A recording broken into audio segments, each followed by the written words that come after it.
Last question एक बचा है, ये वाला किया है हम लोगों ने, नहीं किया? हो गया? देखो, नहीं हुआ है यार, सवाल ही गलत लग रहा है यार हमको।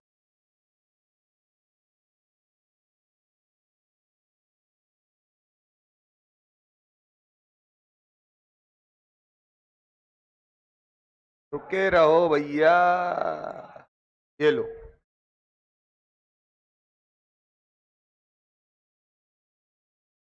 चलो भाई, स्टार्ट हो जाओ।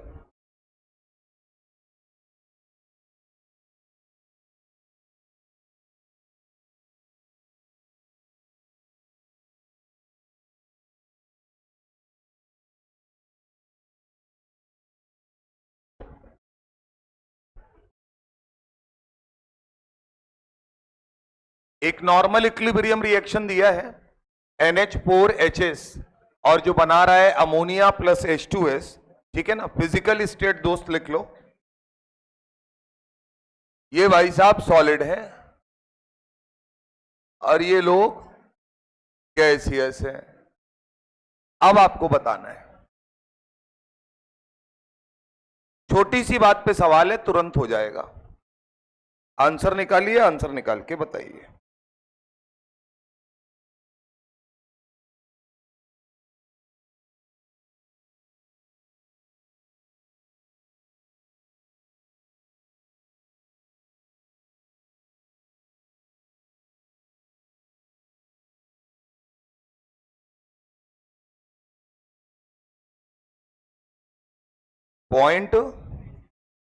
.36 बिल्कुल सही है।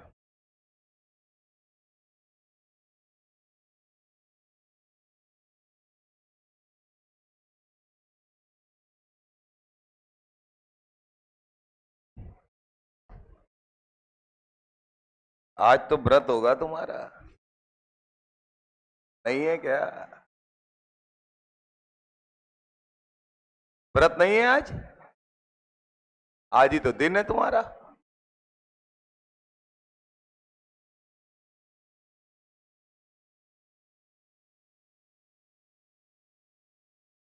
आओ, आधे लोगों की कुंडली जागृत हो गई होगी, इधर आओ। NH4HS सॉलिड है, अमोनिया गैसियस, H2S गैसियस। एक सिंपल कहानी है सर, अगर हमें इसका केपी लिखना है तो इसका केपी लिखने में एक छोटी सी समस्या बस इतनी है कि जो चीज सॉलिड है उसे अपने को कंसीडर नहीं करना है। यानी हम क्या लिखते, पार्शियल प्रेशर ऑफ अमोनिया की power 1 into partial pressure of H2S की पावर 1। सॉलिड से कोई लेना देना है नहीं। तो अगर हम इसे बनाते तो हम बोलते कि यार इनिशियली, अब मेरी बात सुनना, हम इसे कंसीडर नहीं कर रहे हैं, इसके कंसेंट्रेशन होता तो होगा ही कुछ ना कुछ, तभी तो टूट के बनेगा सर। तो ये दोनों क्या रहेंगे शुरुआत में, 0 0। अब सर जब इक्विलिब्रियम आएगा, सुनते जाना, जब तुम यहां से घटाते थे x, तो क्या स्टाइकियोमेट्रिक कोफिशिएंट इनटू x या p करके लिखते थे। अब एक बात तय है कि अमोनिया और H2S का स्टाइकियोमेट्रिक कोफिशिएंट सेम है, तो जिनके स्टाइकियोमेट्रिक कोफिशिएंट सेम होते हैं वो सेम मात्रा में रिएक्ट करते हैं और सेम मात्रा में फॉर्म होते हैं। तो क्या मैं ये बात बोल सकता हूं कि अमोनिया और H2S एट इक्विलिब्रियम सेम बनेंगे? बोलो भैया, जो भी बनेंगे इनके मोल आपस में क्या रहेंगे, सेम। अगर मोल सेम रहेंगे तो प्रेशर भी क्या होगा, सेम, जिसको अपन लोग बहुत अच्छा करेक्ट करके बोले तो कहेंगे पार्शियल प्रेशर सेम बनेगा। तो ठीक है, अब अपने को कुछ पता तो नहीं है, यहां तो डैश ही चल रहा है, तो ये स्मॉल p और ये भी स्मॉल p, यहां से पता चला है कि दोनों के पार्शियल प्रेशर सेम। अच्छा एक बात और, अगर स्टाइकियोमेट्रिक कोफिशिएंट 1:2 होता तो क्या इसका मतलब अगर ये p बनता तो ये 2p बनता, वो रेशियो अपने को याद रखना है। अब इन्होंने बोला है कि इक्विलिब्रियम पर टोटल प्रेशर कितना है, 1.2 atm। अच्छा प्रेशर सॉलिड का लेते नहीं, तो इसका मतलब है जो भी होगा अमोनिया और H2S का ही होगा। तो मैं बोल सकता हूं कि एट इक्विलिब्रियम जो P टोटल है वो किसके किसके पार्शियल प्रेशर का सम होगा ही होगा। Partial pressure of ammonia plus partial pressure of H2S। उठा के वैल्यू रखो तो P प्लस P, और ये 1.2 दिया है तो तुम समझदार आदमी हो, P बराबर 0.6 ATM आएगा।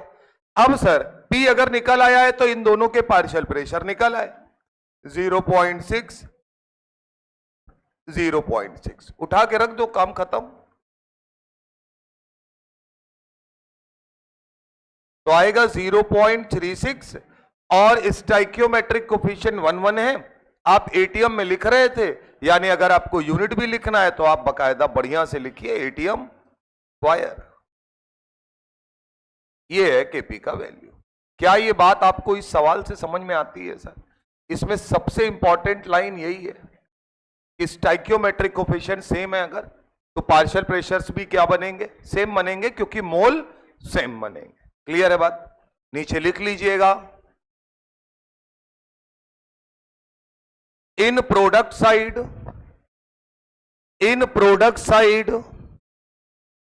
Stoichiometric coefficient, in product side stoichiometric coefficient of NH3 and H2S are same.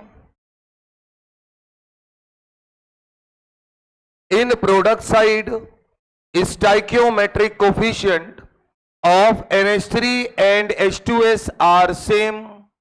So, same mole are formed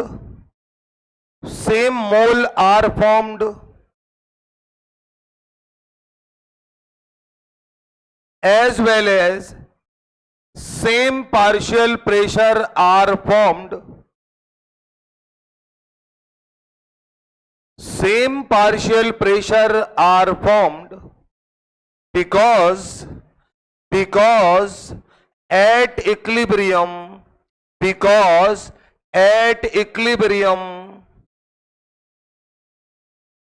reactant side is solid. अगर सुनो इधर, ए लल्ला बात सुनो, अगर ये बनते सेम मोल, हर बार सेम बनते, अगर रिएक्टेंट के मोल आ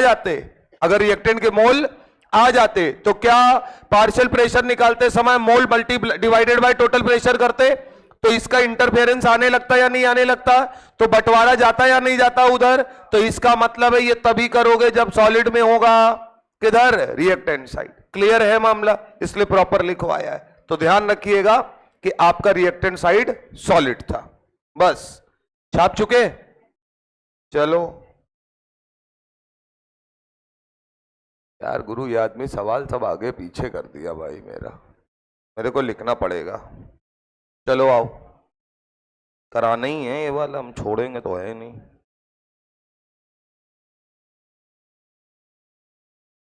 एक सवाल बहुत तगड़ा सवाल है सर, PCl3 दो पार्ट में बटा है, ये हम लोगों ने नहीं किया है। बोलो भाई, आओ सवाल नोट करो। PCl3 plus Cl2 gives PCl5. Proceed in a 2-liter vessel.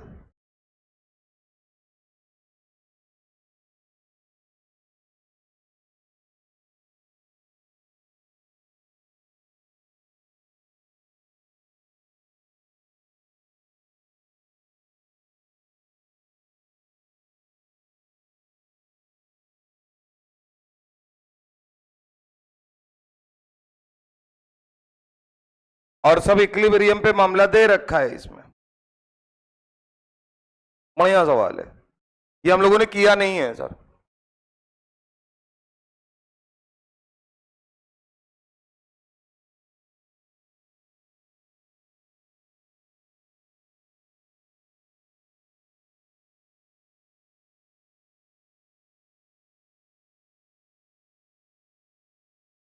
पहला वाला पोर्शन तो आप आराम से निकाल लोगे हंसते खेलते।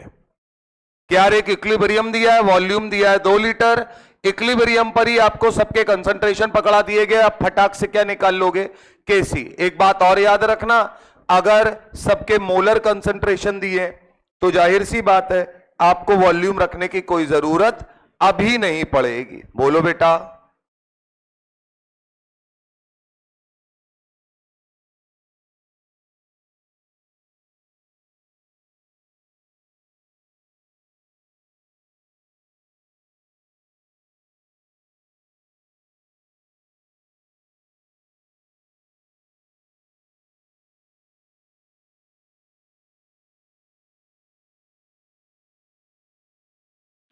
बहुत हल्का सा ट्रिक है इसमें और उस पर ही सवाल है।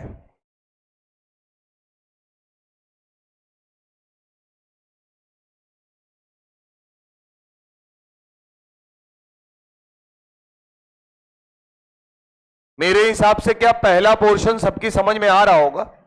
अगर मैं ए पार्ट की बात करूं तो PCl3 प्लस Cl2 गिव्स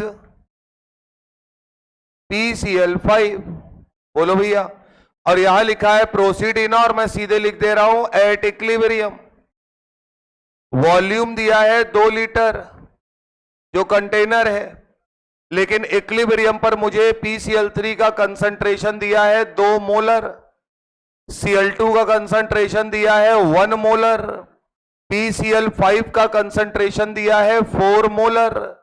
इसका मतलब अगर मैं यहां से Kc निकालूंगा तो आएगा PCl5 का कंसंट्रेशन डिवाइडेड बाय PCl3 का कंसंट्रेशन इनटू Cl2 का कंसंट्रेशन। Kc बराबर वैल्यूज रख दीजिए तो ऊपर 4 डिवाइडेड बाय 2 इंटू 1, यानी Kc बराबर 2।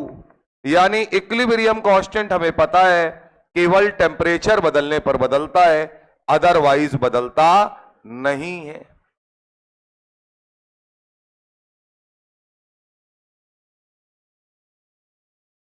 क्या आ रहा है? Kc4 आ रहा है। पानी पियो, व्रत तोड़ दो।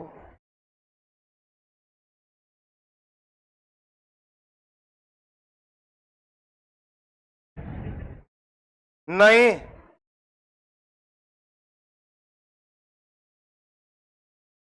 यादों से बाहर आओ बेटा, आज का दिन खतरे से खाली नहीं है तुम्हारे लिए। अगला part, if in above equilibrium 2 mole of Cl2 are added then find new equilibrium concentration of each component. इसका मतलब बेटा अगर मैं इसी इक्विलिब्रियम में कंसंट्रेशन नहीं क्या डाल रहा हूं, मोल डाल रहा हूं, तो अगर मैं मोल डालूंगा तो क्या हमारा इक्विलिब्रियम डिस्टर्ब हो जाएगा? जाहिर सी बात है, क्योंकि Q बराबर Kc होता है तभी तो इक्विलिब्रियम आता है। तो आपको पता है कि जैसे ही आप कुछ भी बढ़ाओगे घटाओगे Q का फैक्टर आगे पीछे होने लगेगा, यानी इक्विलिब्रियम डिस्टर्ब। तो आप यहां लिखेंगे कि सर अब आप क्या करने जा रहे हैं, इक्विलिब्रियम को डिस्टर्ब करने जा रहे हैं। तो जब इक्विलिब्रियम डिस्टर्ब हुआ तो दोबारा से हमने लिखा PCl3 plus Cl2 gives PCl5। Equilibrium पर ये पुराना वाला है, यहां लिखिए ओल्ड इक्विलिब्रियम। क्या लिखेंगे अब? Old equilibrium. बनाइए जरा, देखिए वैल्यू क्या क्या रखते हैं आप। मेन लड़ाई तो इसी बात की है। 2 मोल्स ऑफ Cl2 लिखना है।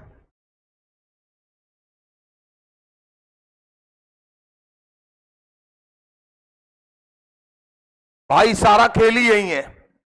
कितना हो जाएगा Cl2? अच्छा इधर देखो, क्या PCl3 का कंसंट्रेशन 2 मोलर ही रहेगा? PCl5 का कंसंट्रेशन 4 मोलर ही रहेगा? बोलो बेटा। अब मेरी बात सुनना जरा, इधर देखो, इक्विलिब्रियम पर देखते जाना, Cl2 1 मोलर है। कितना है? 1 मोलर। मोलर की डेफिनेशन बोलो, मोलरिटी की डेफिनेशन बोलो, number of moles present in 1 litre solution. यही तो है मामला। तो ये बताइए क्या हमारे पास वॉल्यूम 2 लीटर था, यानी कि 1 लीटर में 1, तो 2 लीटर में कितना 2। अरे बोलो भैया, या 2 लीटर में 1।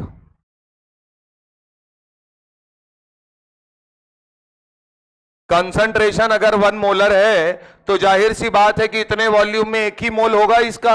अब तुमने कितने मोल ऐड कर दिए हैं, 2। एक बात बताइएगा, 2 मोल आपने कितने लीटर में ऐड किए हैं, 2 लीटर में। अपने को चाहिए मोल पर लीटर, यानी कि 1 लीटर में कितने कंसंट्रेशन जुड़ेगा, 1 मोलर। कितना जुड़ेगा, 1 मोलर। तो Cl2 1 से कहां पहुंच जाएगा, 2 है। बात समझे या नहीं। और इसकी वजह से मामला डिस्टर्ब हुआ, या स्टार बना लो, सारा खेल इसी पर है सर।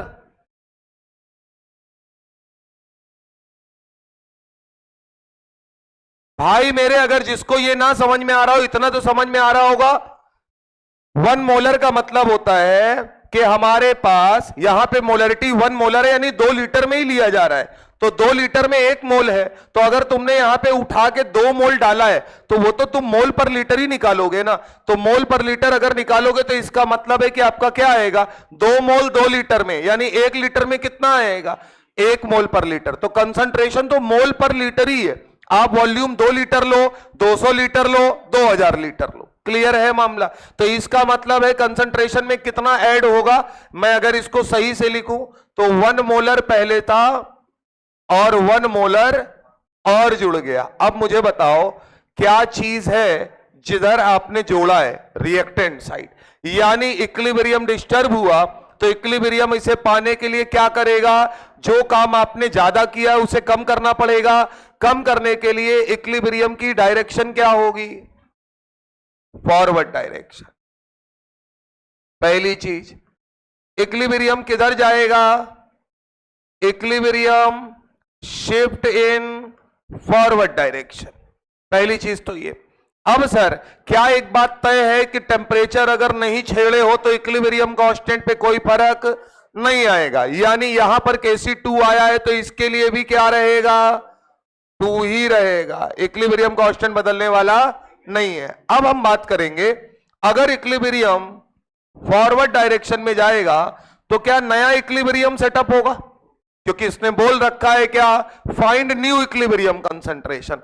अब अपने पास वही पुराना तरीका, 2 में से कितना गया, x, तो यहां आएंगे 2 में से कितना गया, x, क्योंकि जब घटाते हैं तो स्टोइकियोमेट्रिक कोएफिशिएंट इनटू x करके घटाते हैं।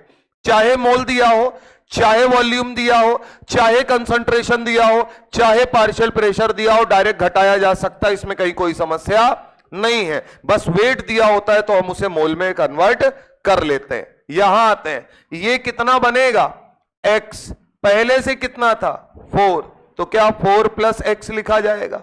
उठा के सारी वैल्यूज Kc के एक्सप्रेशन में डाल दीजिए।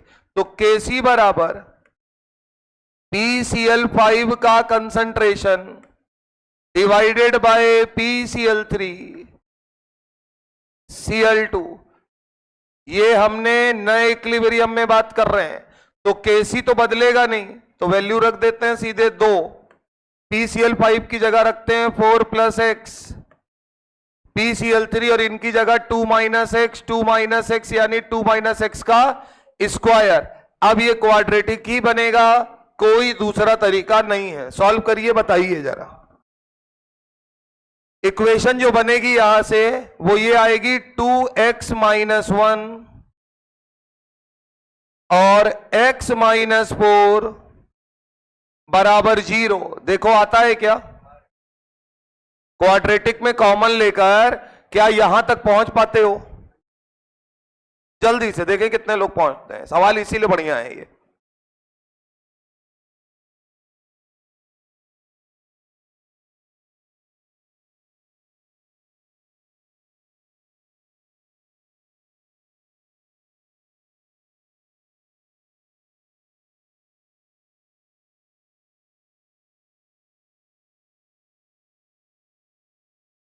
अब ये बताओ सर, यहां से x की 2 वैल्यूज आएंगी, एक आएगा x बराबर हाफ, एक आएगा x बराबर 4।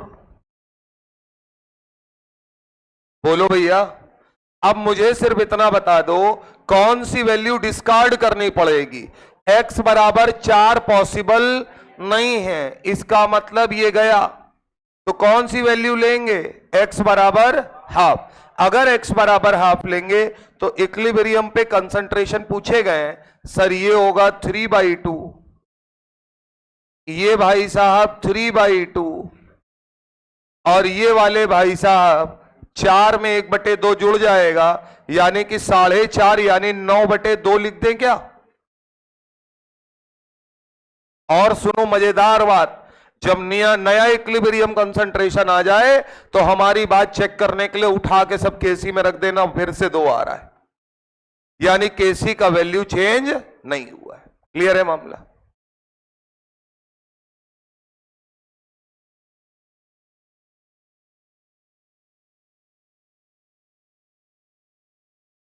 सारी लड़ाई Cl2 के कंसंट्रेशन पर फंसी हुई है। याद रखिएगा, आपने 2 मोल Cl2 डाला है, कंसंट्रेशन मोल पर लीटर होता है, वॉल्यूम 2 लीटर है, यानी आपने कितने मोल पर लीटर डाले हैं, 1 मोल पर लीटर, यानी कंसंट्रेशन कितना बढ़ेगा, 1 मोलर। क्लियर है मामला।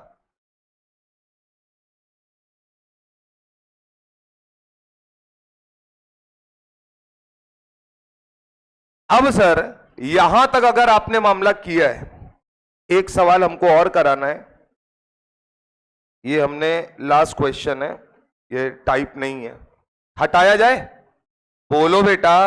तो यहां पर बस ये फैक्टर ध्यान रखने वाला है।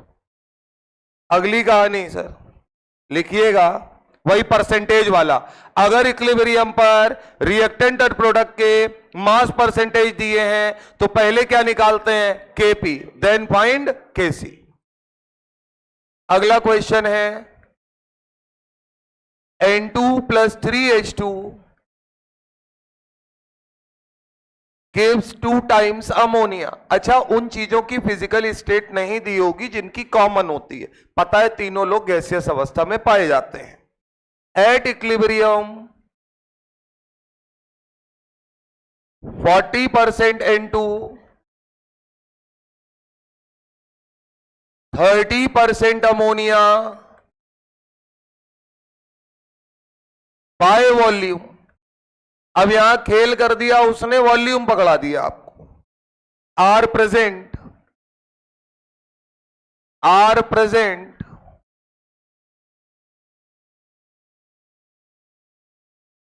And total pressure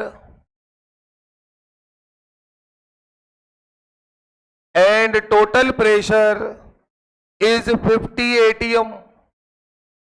total pressure 50 ATM है। देन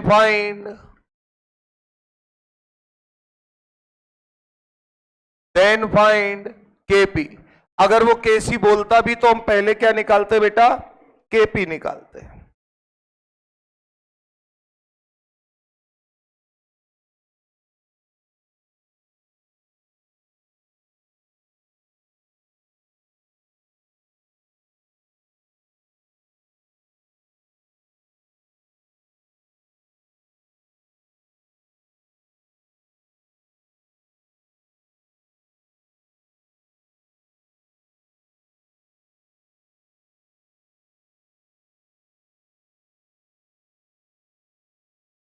अच्छा, जहां पर आपको सब कुछ इक्विलिब्रियम में दिया हो वहां आपको इनिशियल मान के अपना समय बर्बाद नहीं करना है। अब मेरी बात सुनिए, इधर देखिए, क्या ये बताइए कि यहां पर क्या टेम्परेचर के बारे में कोई बात नहीं की गई है। टेम्परेचर के बारे में अगर कोई बात नहीं की गई है तो क्या इसका मतलब यह है कि टेम्परेचर कांस्टेंट ही रहा होगा, नहीं तो कुछ ना कुछ बोलता वो। अब मुझे ये बताओ, क्या टोटल प्रेशर 50 ATM आ रहा है, तो प्रेशर भी कांस्टेंट और टेम्परेचर भी कांस्टेंट, तो इसका मतलब अगर प्रेशर और टेम्परेचर इन्होंने कांस्टेंट कर लिया है तो पीवी बराबर NRT साफ साफ कहता है कि volume directly proportional to number of moles. यानी मैं वॉल्यूम को क्या मान सकता हूं, मोल की तरीके कंपेयर कर सकता हूं। क्लियर बात? तो मैं बोलूंगा कि let total mole at equilibrium mixture. अब परसेंटेज की जहां बात आएगी वहां क्या मान लेंगे? 100। तो जरा बताइएगा N2 कितने परसेंट है? 40%। यानी डायरेक्ट बोलोगे N2 के मोल कितने? 40। अमोनिया कितना है? 30%, 30 मोल।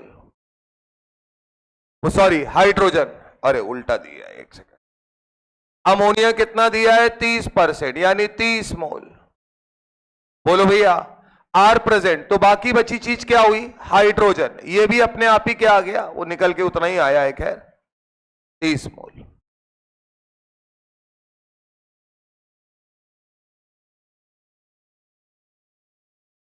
अब सर ये तो हमने मोल निकाले, लेकिन अगर अपने को केपी का एक्सप्रेशन चाहिए तो वो मोल से नहीं चलता। पार्शियल प्रेशर ऑफ अमोनिया का square divided by partial pressure of nitrogen multiply by partial pressure of hydrogen की पावर 3। अपने को चाहिए तो पार्शियल प्रेशर ही, और हमारे पास क्या है? मोल है। हाँ ठीक है, इक्विलिब्रियम पे टोटल प्रेशर 50 एटीएम दे रखा है, तो हम बोलेंगे partial pressure of nitrogen is equal to mole fraction of nitrogen multiply by total pressure. Nitrogen के मोल क्या होंगे sir? 40/100 multiply by total pressure है 50। तो यहां से सॉल्व करिएगा और जरा देखिए तो 50 दूनी 100 दो बार जा रहा है, 40 2 से 20 बार जा रहा है, यानी पार्शियल प्रेशर ऑफ नाइट्रोजन कितना आया है? 20। Partial pressure of hydrogen mole fraction of hydrogen multiply by total pressure. Hydrogen का mole fraction 30/100 mole upon total mole multiply by total pressure. क्या यहां से 60 आएगा? बोलो बेटा। वो सॉरी 15 आएगा, 30/2 होगा। अच्छा, पार्शियल प्रेशर ऑफ अमोनिया निकालने की जरूरत नहीं, सारा प्रोसेस वही करेंगे। यहां से भी कितना आएगा? 15। उठा के सारी वैल्यूज पुट करिए और केपी बता दीजिए कितना आ रहा है। 1/300 आ रहा है क्या? बिल्कुल सही है सर। तो केपी बराबर पार्शियल प्रेशर ऑफ अमोनिया यानी 15 का square divided by partial pressure of nitrogen यानी 20 का स्क्वायर, वो sorry 20 multiply by partial pressure of hydrogen यानी 15 का क्यूब। तो साफ समझ में आ रहा होगा, यहां से 15 का स्क्वायर कट जाएगा, 15 × 20 आएगा, यानी कि केपी बराबर। अब अगर वो पॉइंट वाइंट में देगा तो हम अपना निकालेंगे, अभी हम इतने में छोड़ देंगे। यूनिट बता दो यार।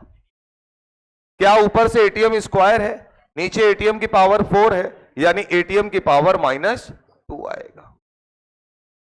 सवाल का मेन कंसेप्ट यहीं पर आकर टिका है। अगर मुझे बाय वॉल्यूम दिया है, टेम्परेचर की बात वो नहीं कर रहा है, यानी टेम्परेचर कांस्टेंट होगा, तो इसका मतलब प्रेशर और टेम्परेचर जब कांस्टेंट होते हैं तो वॉल्यूम को ही हम मोल की तरीके को रिलेट कर सकते हैं। क्लियर है मामला? तो यहां तक कोई समस्या नहीं होनी चाहिए। Okay sir. अब सर यहां तक तो ठीक है सर। अगली कहानी है, अगर मैं कहूं कि एट कांस्टेंट टेम्परेचर, सबसे इंपॉर्टेंट बात है कि मैंने टेम्परेचर को क्या कर रखा है? कांस्टेंट कर रखा है। बात समझिएगा।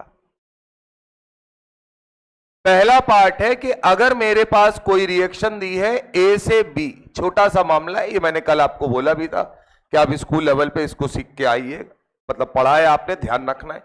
ए से बी अगर है और इसके लिए मुझे इक्विलिब्रियम कांस्टेंट की वैल्यू दी है, मान लो के, क्या दिया है? के दिया है सर, और मुझसे पूछा गया इस रिएक्शन को अगर मैंने रिवर्स कर दिया तो इक्विलिब्रियम कांस्टेंट इस रिएक्शन के लिए क्या होगा? अब ये तय बात है, रिएक्शन को सेम रखने पर इक्विलिब्रियम कांस्टेंट नहीं बदलता, लेकिन रिएक्शन को रिवर्स करोगे तो इक्विलिब्रियम कांस्टेंट में फर्क आएगा। तो मैं बोल सकता हूं कि अब जो इक्विलिब्रियम कांस्टेंट की वैल्यू होगी वो क्या होगी, 1/k। क्लियर है बात? तो क्या मैं बोल सकता हूं रिएक्शन को या इक्विलिब्रियम रिएक्शन को रिवर्स करने पर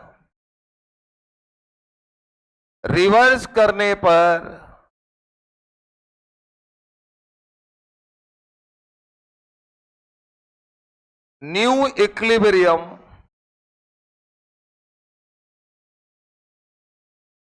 बल्कि मैं बोल सकता हूं रिवर्स करने पर इक्विलिब्रियम कांस्टेंट भी, इतने तो तुम समझदार हो ही, रिवर्स हो जाता है। यानी कि जो नई रिएक्शन होगी उसका इक्विलिब्रियम कांस्टेंट माने बैठा है अपना अपना चांद। चांद एक है, उसकी खूबसूरती समझिए। चांद एक है लेकिन सबका अलग अलग है, सबका रिफरेंस अलग अलग चल रहा है सर। और देखे रहे ना, तुमको चांद और कुछ दिखेगा भी नहीं, ये भी समझे रहे ना। अरे आज मामा नहीं है वो, आज ही दिन तो मामा नहीं है गुरु। पूरे साल भर कहें चांद कौन है, बोले मामा है वो। और सुनिए, इस सिचुएशन इंसान की समझिए। बचपन में छोटा बच्चा है, उसको क्या बताया जा रहा है, चांद कौन है, मामा है। और जवानी में वही चांद बदल गया गुरु, जैसे ही समझ आई। तो देखे रहना है, मामा ही ना बना रहे जीवन भर। अब ये बताओ सर, इन तीन रिएक्शन से अगर ये रिएक्शन लानी है तो मुझे साफ पता चल रहा है अब हमको इक्वेशन नहीं लिखना है। अगर मैं इन तीनों को जोड़ दूंगा तो बी बी सी सी कट जाएगा। यानी मैं, आप कहेंगे सर अगर इसको लाना है तो आप तीनों रिएक्शन को क्या करिए, ऑल थ्री रिएक्शंस। ये मन में होना चाहिए, सवाल खत्म हो जाएगा। आपस में क्या करोगे, ऐड करोगे। तो बोले अगर ऐड करते हैं तो इक्विलिब्रियम कांस्टेंट मल्टीप्लाई। एक बात याद रखना, ऐड करते समय क्या ऐड करना ही पड़ रहा है, बाकी और कुछ नहीं करना पड़ रहा है, इसलिए हम तीनों को क्या कर रहे हैं, सीधे सीधे मल्टीप्लाई। आंसर क्या आएगा सर, अब ए से डी है तो 4 दूनी 8 और 6 48। क्लियर है मामला? रुके तो रहो, खत्म नहीं हुआ। यह है सवाल का फर्स्ट पार्ट। अब वो जानता है कि तुम साले मंदबुद्धि हो, वो ये पूछ लेगा। हाँ मालूम है, चीता हो तुम, हमारे सामने ही हो, बस अब टेस्ट में नहीं हो। अब हमको ये बताओ कि सबसे पहले डी से ए अगर लाना है तो आप कहोगे कुछ मत करो, तीनों को ऐड करोगे तो ए से डी आता है। यानी सबसे पहले तीनों को क्या करना है, ऐड करना है। उसके बाद क्या करना है, रिवर्स करना है। इसका मतलब अगर इनसे यहां पहुंचना है तो आप कहेंगे पहला काम, तीनों रिएक्शन आपस में ऐड करो। उसके बाद जो आया उसको रिवर्स करो। अब सुनना, अगर तीनों रिएक्शन ऐड की तो इक्विलिब्रियम कांस्टेंट मल्टीप्लाई हो जाएंगे, रिवर्स करोगे तो पलट जाएगा। तो इसका मतलब आप लिखोगे अपना आंसर 1/2,4,6 यानी 1/48। यही तो होगा। यहां से तो आंसर दिख ही रहा है कि पलट के 1/48 है। डायरेक्ट भी समझ में आना चाहिए। उतार लो, एक सवाल कराएंगे और सही आंसर देना। जो ये लिखा है ये सबसे इंपॉर्टेंट है। इस सवाल का एक ही तरीका, तीनों चीजें हर बच्चे को पता होती हैं, आपको बस ये ध्यान रखना है कि हम अपनी मेन इक्वेशन में कैसे पहुंचेंगे। जो जो चीज आपको बोली जा रही है वो काम आपको करते जाना है। क्लियर बात? रिएक्शन को रिवर्स करने पर इक्विलिब्रियम कांस्टेंट रिवर्स हो जाता है, रिएक्शन में किसी नंबर से मल्टीप्लाई करने पर इक्विलिब्रियम कांस्टेंट की पावर बन जाता है, रिएक्शंस को आपस में ऐड करने पर उनके इक्विलिब्रियम कांस्टेंट आपस में मल्टीप्लाई हो जाते हैं। ऐड नहीं हो जाते हैं, क्या हो जाते हैं, मल्टीप्लाई हो जाते हैं। इतनी बात याद रखो, काम खत्म।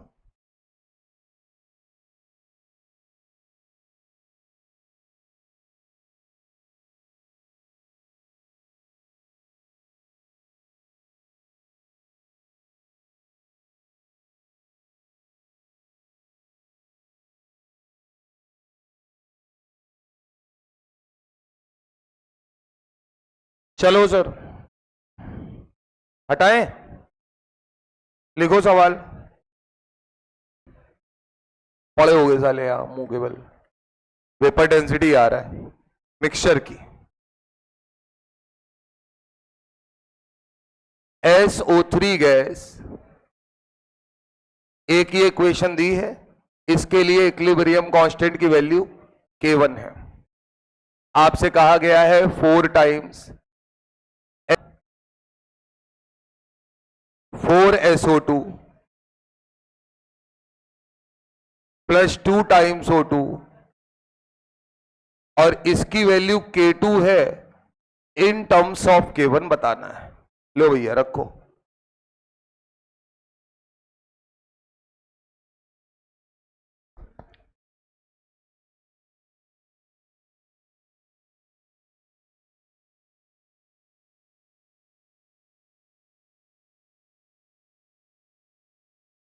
अच्छा हमको एक बात बता दो, यहां से यहां आना है, पहली चीज हमें नजर आ रही कि इसको पलटना पड़ेगा, यानी जैसे ही रिवर्स करेंगे इक्विलिब्रियम कांस्टेंट की वैल्यू भी रिवर्स, फिर रिवर्स करके नहीं रुके, SO3 1 है और यहां 4 है, यानी कितने से मल्टीप्लाई करना पड़ेगा 4 से, तो जितने से भी मल्टीप्लाई करोगे वो क्या बन जाएगा पावर, तो आंसर आएगा 1/K1 की पावर 4। क्या ये बात समझ में आती है सर आपको? इतनी बात आपको याद रखनी है। अगला टर्म है सर, हम लोगों ने पढ़ा था वेपर डेंसिटी मोल कंसेप्ट में। वेपर डेंसिटी का सीधा फंडा इतनी बात समझ गए थे कि density with respect to hydrogen निकाल रहे थे, और अगर डायरेक्ट फॉर्मूले की बात करें तो हम लोगों ने पढ़ा था कि मॉलिक्यूलर वेट जो होता है वो 2 टाइम्स वेपर डेंसिटी होता है, विद रिस्पेक्ट टू हाइड्रोजन बात कर रहे थे, ठीक बात है। तो अभी के लिए मैं बोल सकता हूं कि वेपर डेंसिटी इंटू 2 आपको क्या निकाल कर दे देता है? मॉलिक्यूलर वेट निकाल कर देता है। बना लीजिए सर।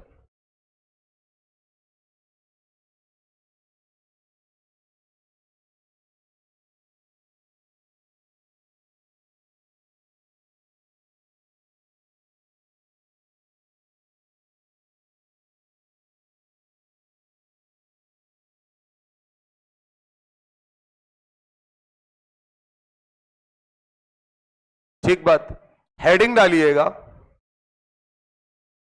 हेडिंग डालिएगा वेपर डेंसिटी ऑफ मिक्सचर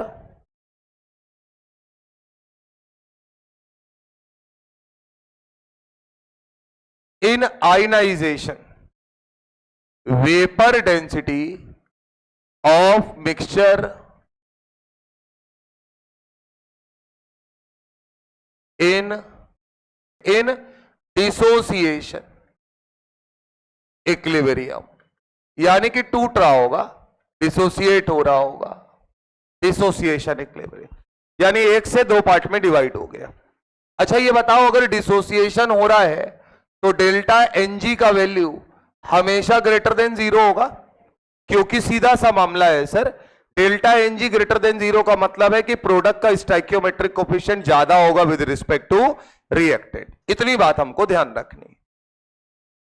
अब हम आपके सामने एक छोटा सा एग्जांपल ले रहे हैं। हमने बनाया है A से NB, ठीक बात, और हमने इसके इनिशियल मोल माने हैं A, कितना है A है, तो जाहिर सी बात है ये क्या होगा 0 होगा। एट इक्विलिब्रियम हम ये मानकर चल रहे हैं कि यहां पर अल्फा जो है वो किसको रिप्रेजेंट कर रहा है? डिग्री ऑफ डिसोसिएशन को। फॉर्मूला प्रूफ कराएंगे सर आपसे, डिग्री ऑफ डिसोसिएशन को।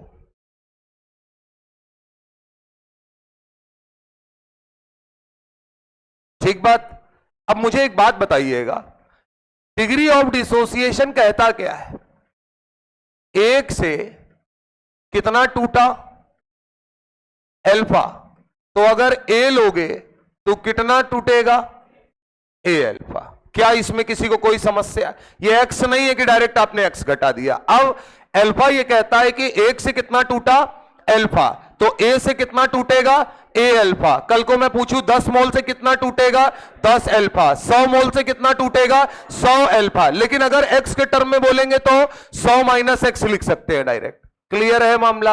अल्फा का तो इनिशियल क्वांटिटी से सीधा नाता है सर, एक्स का इनिशियल क्वांटिटी से कोई नाता नहीं था। इतनी बात हम लोगों ने पढ़ी है। आइएगा सर, इक्विलिब्रियम में ए से कितना टूटा ए अल्फा।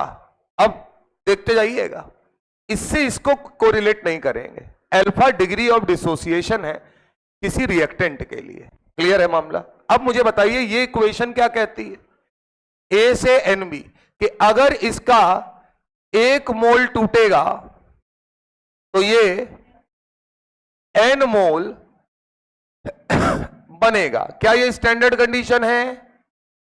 बोलो सर, यहां से कितना पोर्शन टूटा है ए अल्फा, तो ये कितना बनेगा एन ए अल्फा। कुछ नशेबाज अभी भी कह रहे हैं ए अल्फा।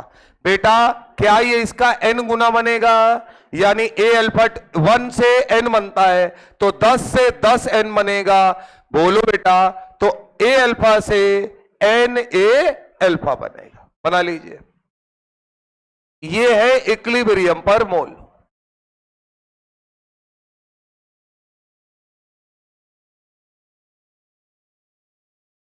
फार्मूला कहां से आया, उसकी लड़ाई चल रही है, वरना फार्मूला लिख के निकल जाए हम।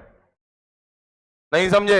हम फार्मूला लिख के निकल भी सकते हैं, लेकिन हम नहीं निकलना चाहते हैं क्योंकि हमने तुम्हें पढ़ाया है, तो हमें डरने घबराने की कोई जरूरत नहीं है कि vapour density of the mixture आ जाएगा तो हमें डरने का कोई मतलब नहीं। अब मुझे सिर्फ तुम एक बात बताओ, यहां तक किसी को कोई समस्या है? नहीं। क्या पढ़ा है समझना सर। हमने एक इक्विलिब्रियम रिएक्शन ली, उसमें अब हम एक्स नहीं अल्फा के टर्म में बात कर रहे हैं। अल्फा की बड़ी छोटी सी कहानी, एक्स को इनिशियल से कोई लेना देना नहीं है, अल्फा को इनिशियल से लेना देना है। अल्फा ये कहता है कि मैं 1 के रिस्पेक्ट में अल्फा टूटता हूं। तुम अगर 5 मोल लाओगे तो मैं 5 अल्फा टूटूंगा, अगर तुम 5000 मोल लाओगे तो मैं 5000 अल्फा टूटूंगा उस रिएक्टेंट के रिस्पेक्ट में। तो हमने बोला अगर हम ए मोल लाएं तो कितना टूटेगा ए अल्फा। लिख के हम कोने में खड़े हो गए। फिर किसी ने कहा कि ये बनेगा, तो बोले ये जो बनता है वो तो इन पे डिपेंड करता है कि ये कितना टूटे। बोले कंपैरिजन, बोले स्टाइकियोमेट्रिक कोफिशिएंट ये कह रहा है कि अगर ए का 1 मोल टूटेगा तो बी के एन मोल बनेंगे, क्योंकि बी का स्टाइकियोमेट्रिक कोफिशिएंट कितना है एन। तो उसने कहा यार ए का तो ए अल्फा टूट गया है, तो बोले इसका एन गुना बना दो। यहां तक कोई समस्या नहीं है सर। आइए अब मुझे एक बात बताइएगा, एक एक लाइन लिखाएंगे सर। किसी भी रिएक्शन में क्या हम मास कंजर्वेशन मानते हैं? बोलो uncle, total mass total weight हमेशा क्या रहेगा कंजर्व। इसका मतलब मास कंजर्वेशन बोले या ये बोलेंगे कि टोटल वेट जो होगा वो हमेशा क्या रहेगा कांस्टेंट। मोल बढ़ घट सकते हैं, प्रेशर बढ़ घट सकता है, वॉल्यूम बढ़ घट सकता है, लेकिन टोटल मास यानी टोटल वेट कभी बढ़ घट नहीं सकता। हमने 100 ग्राम कुछ लिया और उससे हमने 75 चीजें बनाई, उन 75 चीजों को ऐड कर दीजिए, टोटल मास अभी भी कितना रहेगा 100 ग्राम। क्लियर है बात? बिना मास कंजर्वेशन के काम नहीं कर सकते। इसको बना लीजिए, ये सब काम की चीजें हैं, बार बार आएंगी।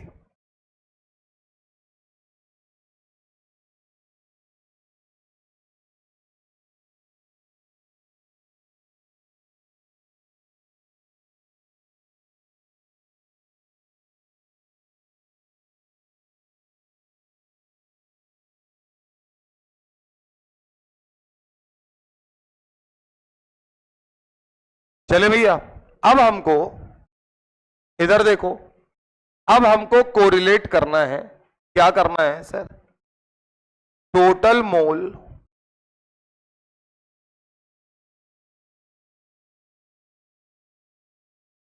मोल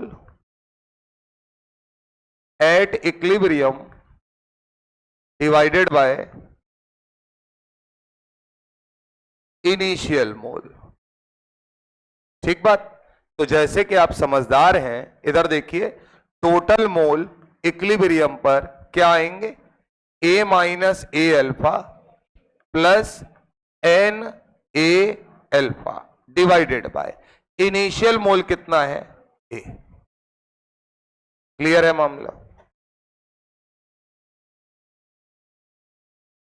ये किसके बराबर करें, इधर देखो, मोल बराबर क्या होता है, जो तुम्हें पता है वही बताओ। Weight in gram divided by molecular weight. Clear है मामला? क्या मैं जब ये लिखूंगा तो मैं लिखूंगा क्या, वेट तो मैंने माना W है डिवाइडेड बाय मॉलिक्यूलर वेट किसका ले, यहां तो बहुत आदमी होगा, बोलो बेटा। तो क्या मैं इसको बोलूंगा मॉलिक्यूलर वेट किसका, मिक्सचर का। मोल क्या होते हैं, वेट अपॉन मॉलिक्यूलर वेट। तो मैंने लिखा weight in gram divided by molecular weight of the mixture divided by initial mole. क्या वो सब्सटेंस फिक्स है, तो वेट तो अभी भी क्या होगा, W डिवाइडेड बाय क्या हम लोग लिखेंगे, मॉलिक्यूलर वेट डायरेक्ट केवल। और ये मॉलिक्यूलर वेट वो होगा जो हमको पता होता है, तो अब ये मॉलिक्यूलर वेट लिख के छोड़ दे रहे, बल्कि या आपको कोई समस्या ना हो तो मैं मॉलिक्यूलर वेट इनिशियल लिख दे रहा हूं। इस एक्सप्रेशन से क्या आपको W जाता हुआ दिखता है सर, बोलिए।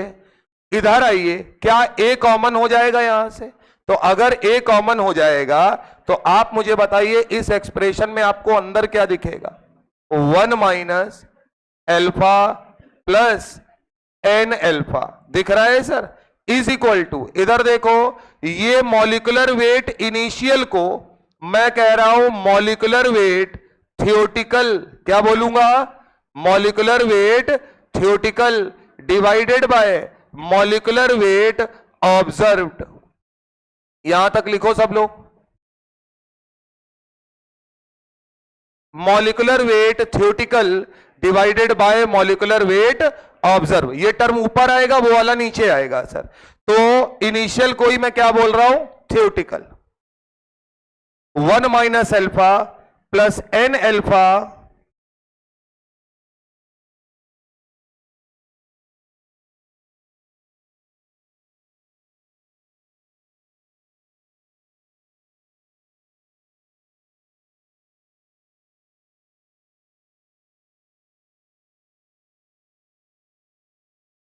अब एक बात बताओ, मिक्सचर का मॉलिक्यूलर वेट थोड़ी मालूम होता है हमको, इसलिए हम उसको क्या बोल रहे हैं, ऑब्जर्व, जो हम देखेंगे। थियोटिकल मॉलिक्यूलर वेट अपने को पता होता है, अमोनिया लिए हैं तो 17 है, सल्फर डाइऑक्साइड लिए हैं तो 64 है, कार्बन कैल्शियम कार्बोनेट लिए तो मॉलिक्यूलर वेट 100 है। क्लियर है मामला?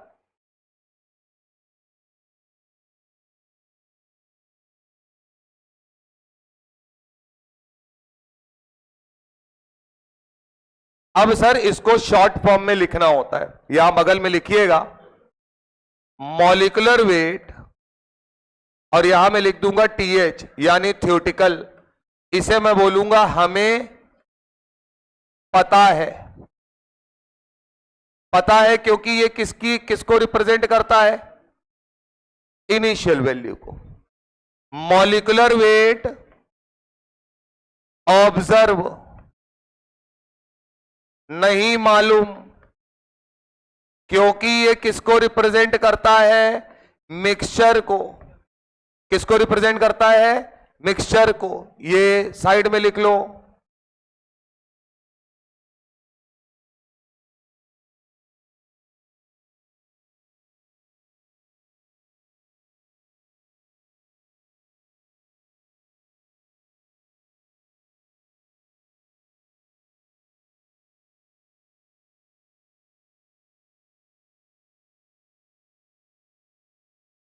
इतना बनाया सर। अब मुझे बताइएगा, इसे मैं MTH और इसे मैं M ऑब्जर्व बोल रहा हूं, तो यहां से क्या मैं लिख सकता हूं, अल्फा अगर मैं कॉमन ले लूं तो 1 plus n minus 1 into alpha is equal to M theoretical upon M observe. Clear है मामला? हटाएं, इस मारे डायरेक्ट फार्मूला आ जाएगा। कल को भविष्य में कभी भूल गए तो थोड़ा दिमाग लगा के निकाला जा सकता है। या उसने डायरेक्ट कोरिलेशन पूछ दिया तो भी आप निकाल सकते हैं। चले भैया, आइए यहां से बताइएगा, क्या मैं लिख रहा हूं 1 plus n minus 1 into alpha is equal to m theoretical upon m observe. 1 plus n minus 1 into alpha is equal to m theoretical upon m observed. Sir मुझे यहां से अल्फा बराबर बता दो कितना आ रहा है जल्दी से। हमारे हिसाब से आ रहा है m theoretical minus m observed divided by m not, मतलब m ऑब्जर्व n माइनस 1। नहीं आ रहा है क्या? अपने हाथ से निकालो गुरु, तब तो मामला बनेगा, वरना नहीं बनेगा।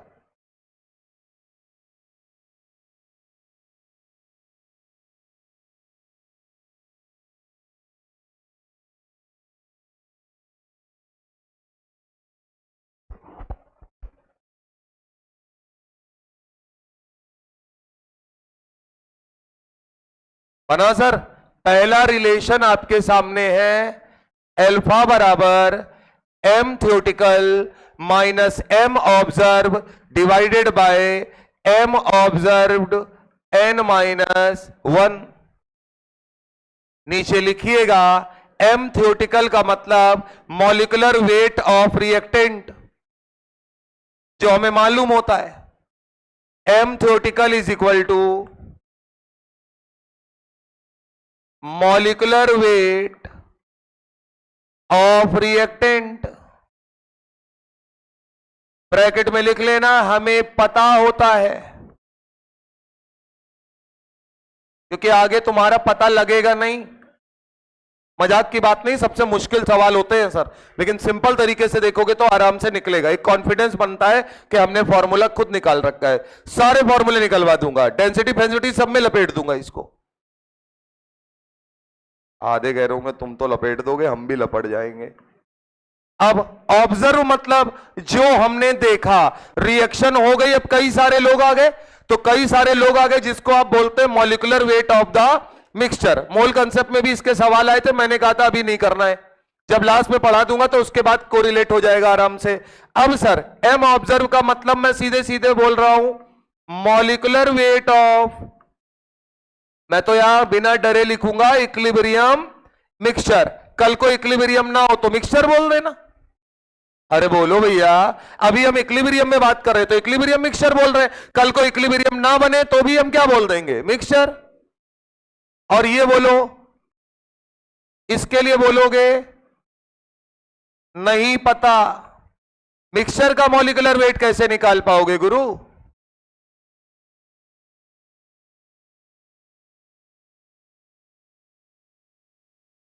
तो ये आपका फॉर्मूला नंबर 1 है साहब। अगर मुझे मॉलिक्यूलर वेट थ्योरेटिकल और ऑब्जर्व में ऑब्जर्व नहीं दिया है, अल्फा दिया है, एम थ्योरेटिकल दिया है जो हमें पता होता है, तो हम ऑब्जर्व मॉलिक्यूलर वेट यानी molecular weight of the mixture निकाल सकते हैं। क्लियर है मामला? जहां पर एन क्या है? स्टाइकियोमेट्रिक कोफिशिएंट का सम ऑफ प्रोडक्ट। कल को एक हो सकता है, एक से ज्यादा हो सकता है। क्लियर है मामला? अगली कहानी यहां लिख लो, small n represents, small n represents stoichiometric coefficient of gaseous product. N g चाहिए ना अपने को, तो कौन सा वाला लेंगे? Gaseous product.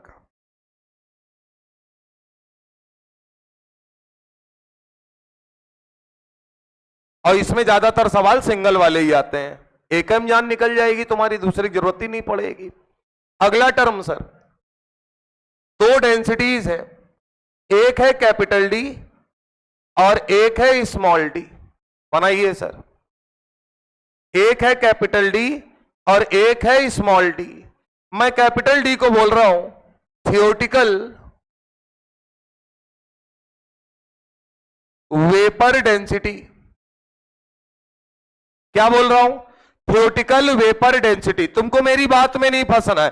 थ्योरेटिकल मतलब होता है जो शुरुआत में लिया गया है। शुरुआत का मतलब होता है इनिशियल क्वांटिटी। इनिशियल में कौन होता है, रिएक्टेंट होता है या रिएक्टेंट प्रोडक्ट, दोनों होते हैं, रिएक्टेंट होता है। तो बोलो सर, आप बोल रहे हो थ्योरेटिकल वेपर डेंसिटी, हम समझेंगे वेपर डेंसिटी ऑफ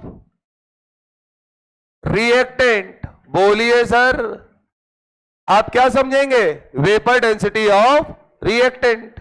जाहिर सी बात है वही होगा। Small d represent observed vapour density, VD से तो समझ ही जाओगे। ऑब्जर्व्ड वेपर डेंसिटी, तो तुम कहोगे सर ऑब्जर्व का मतलब है कि अब रिएक्शन हो गई है, इक्विलिब्रियम सेटअप हो गया है, मिक्सचर आ गया है, यानी हम समझेंगे वेपर डेंसिटी ऑफ मिक्सचर। परेशान होने की जरूरत नहीं है, कोई भी टर्म बदल के आएगा तो तुम्हें डरने घबराने की जरूरत नहीं है। पीछे लिखवाया था 2 into vapour density is equal to molecular weight, तो vapour density is equal to molecular weight by 2 होता है, इसमें कहीं कोई समस्या नहीं है। तो क्या मैं बोलूंगा यहां से स्मॉल डी बराबर मॉलिकुलर वेट किसका ले, थ्योरेटिकल वाला, यानी वही इनिशियल वाला, बाई 2। स्मॉल डी बराबर मॉलिकुलर वेट किसका ले, ऑब्जर्व वाला, डिवाइडेड बाय 2।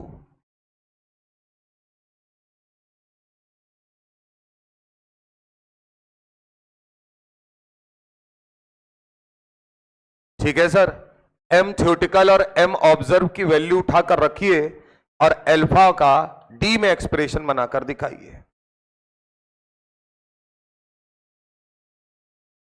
अरे एम थ्योरेटिकल की जगह क्या रखोगे, 2d।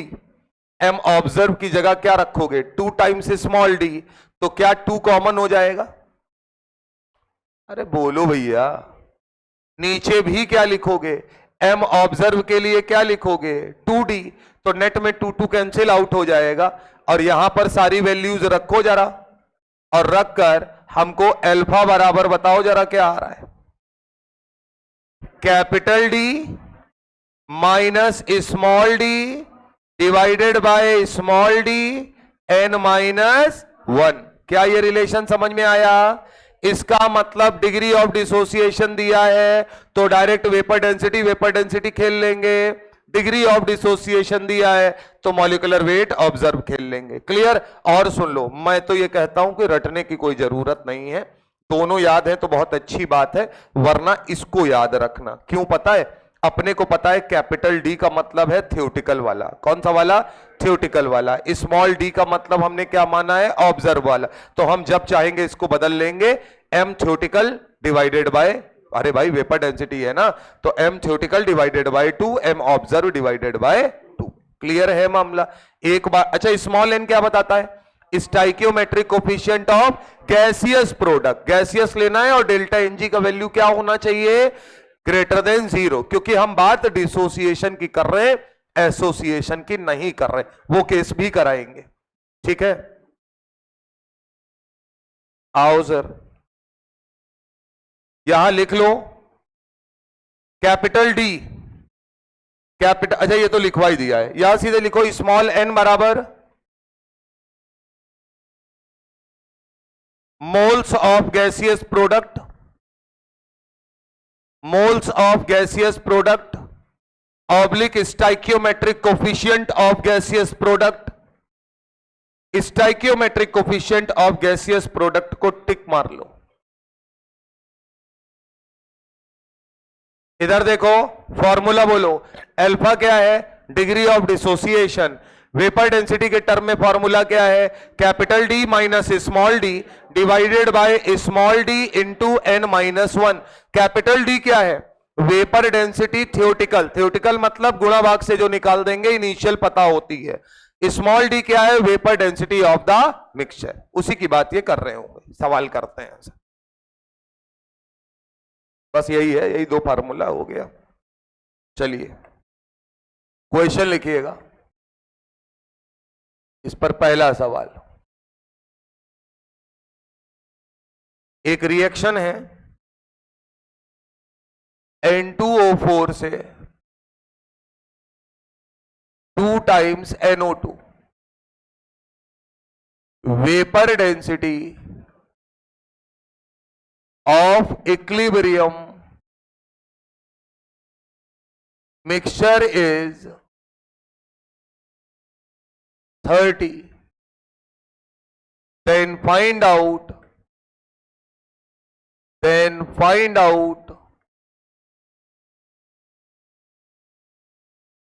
the degree of dissociation.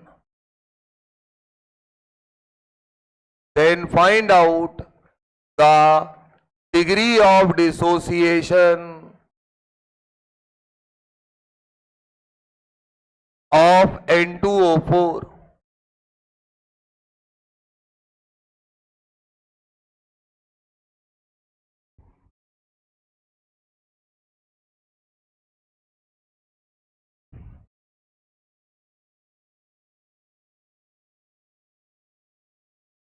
सवाल बहुत छोटे छोटे होते हैं सर, बस आपको पता होने चाहिए। कितना आ रहा है? अल्फा बराबर 8/15, 8/15। हाँ ठीक है, 0.52 आ रहा है, 0.52 सही है। 8/15 सही। तुम्हारा बेटा गलत है बजरंगी, हाँ तुम्हारा गलत है।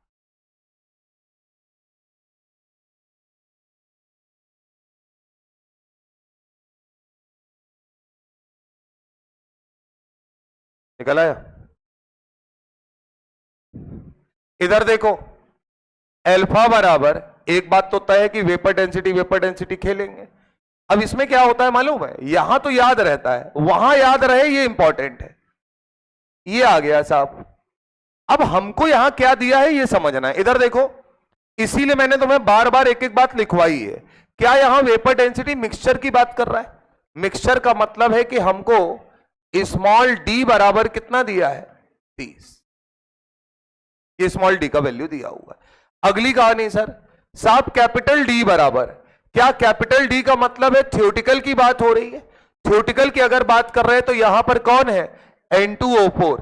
N2O4 का मॉलिक्यूलर वेट ये 64 और 14 दूनी 28, 92 आता है क्या? 92 है सर। तो क्या इसका मतलब ये जो M थ्योरेटिकल है डिवाइडेड बाय 2 होगा सर? तो इसका मतलब है 96 divided by 2, sorry 92 divided by 2, यानी कि 46 आएगा। अब ये हमने वैल्यूज निकाल ली। एक तो डी जो है वो 46 है, स्मॉल डी जो है वो 30 है साहब। अब सर स्मॉल एन क्या होता है? Stoichiometric coefficient of gaseous product. कल को प्रोडक्ट एक से ज्यादा होंगे तो हम सब लपेट लेंगे।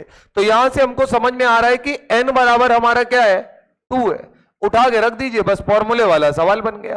तो अल्फा बराबर 46 माइनस 30 डिवाइडेड बाय 30 और n-1 का मतलब 2-1। तो यहां से आता है बेटा 16/30। और जैसा कि वो भैया बता रहे थे 8/15 लिख लो या 0.5 तो लिख लो। मतलब बहुत सिंपल कहानी है, बस पता होना चाहिए और डरना घबराना नहीं है कि कसर मिक्सचर दिया है। सीधा फंडा है, ऑब्जर्व, मिक्सचर, ये सब यही है सब कहानी। क्लियर है मामला? अच्छा एक बात सुन लीजिए, नीचे लिख लीजिए, ऑब्जर्व बेहतरीन चीज है। साला फंसाएगा, आओ फंसने ही नहीं देंगे हम। क्या लिखा हो? ऑब्जर्व मतलब बहुत सारे आदमी हैं, यानी मिक्सचर। मतलब मुंह जबानी नहीं बता पा रहे, this is also called experimental. अब आओ, ज्यादा से ज्यादा फंसाने के लिए ऑब्जर्व लिखा होगा, मिक्सचर ये पता ही है, एक्सपेरिमेंटल भी लिखा हो तो मतलब ऑब्जर्व है। बोलो भैया, इधर आओ। इनिशियल, थियोरेटिकल, कैलकुलेटेड, एक ही बात है। कैलकुलेट वही करोगे जो दिख रहा है। अरे बोलो भैया, तो जब भी आपके सामने थ्योरेटिकल लिखा हो, कैलकुलेटेड लिखा हो, एक ही बात है साहब, ऑब्जर्व को कैलकुलेटेड नहीं मान लेना है, ऑब्जर्व को एक्सपेरिमेंटल मानना है, यानी कि वो डेटा बेस्ड है सर, मिक्सचर की बात हो रही है। अब इससे ज्यादा परेशान किसी सवाल में नहीं करेगा। चले हटाएं। अरे ये तो और भी देख ले यार, सवाल लिखी से क्या, इतना अच्छा बच्चा कैसे हो गया ये।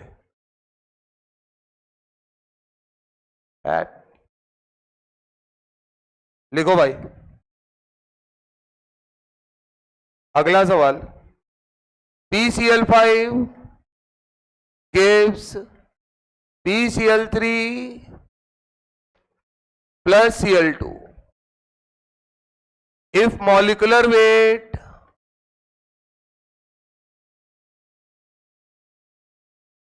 of equilibrium mixture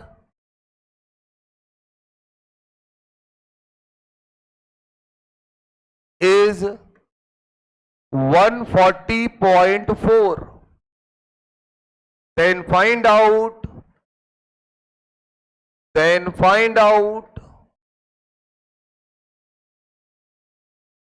degree of, DOD से समझ जाना, degree of dissociation of PCl5 जिसका मॉलिक्यूलर वेट आपको दिया है 208.5, ये दिया होगा वहां। जल्दी से गुरु,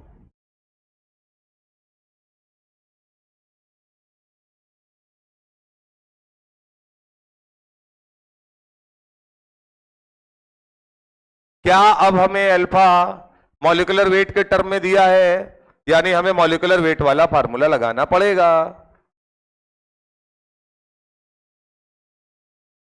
ए मंदबुद्धि बालक इधर देखो, ये बताओ कि अगर हमें अल्फा डी के टर्म में निकालना है तो हम क्या लिखते हैं, capital D minus small d. अरे बोलो बे, divided by small d into n minus one. तो अगर हम मॉलिक्यूलर वेट के टर्म में लिखेंगे तो नीचे n माइनस वन तो रहेगा ही रहेगा। कैपिटल डी का मतलब थ्योरेटिकल या ऑब्जर्व, थ्योरेटिकल, तो फार्मूले में पहले क्या आएगा, m थ्योरेटिकल, स्मॉल डी की जगह m ऑब्जर्व, तो फार्मूला बना m theoretical minus m observe divided by small D यानी m observe multiply by n minus one. कोई रटने की जरूरत नहीं।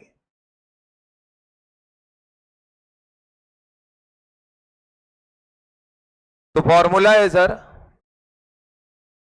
m theoretical minus m observed divided by m observed n minus one. Clear है मामला। अब देखो इधर आओ, क्या ये दोनों प्रोडक्ट हैं, n बराबर बोलो 2, 2 हो 10 हो, स्टोइकियोमेट्रिक कोएफिशिएंट गैसियस का जोड़ देना है अपने को। इधर आइए sir, if molecular weight of क्या दिया है, इक्विलिब्रियम मिक्सचर, इक्विलिब्रियम मिक्सचर मतलब m ऑब्जर्व दिया है। ये जो चुप्पे से लिखा है ये क्या लिखा है, m थ्योरेटिकल लिखा है, उठा के रख दो बस, मैथमेटिक्स है, गुणा भाग है। अल्फा बराबर क्या 208.5 minus 140.4 divided by m observe फिर से 140.4 2 माइनस 1। अब भाई इतना तो गुणा करना ही पड़ेगा।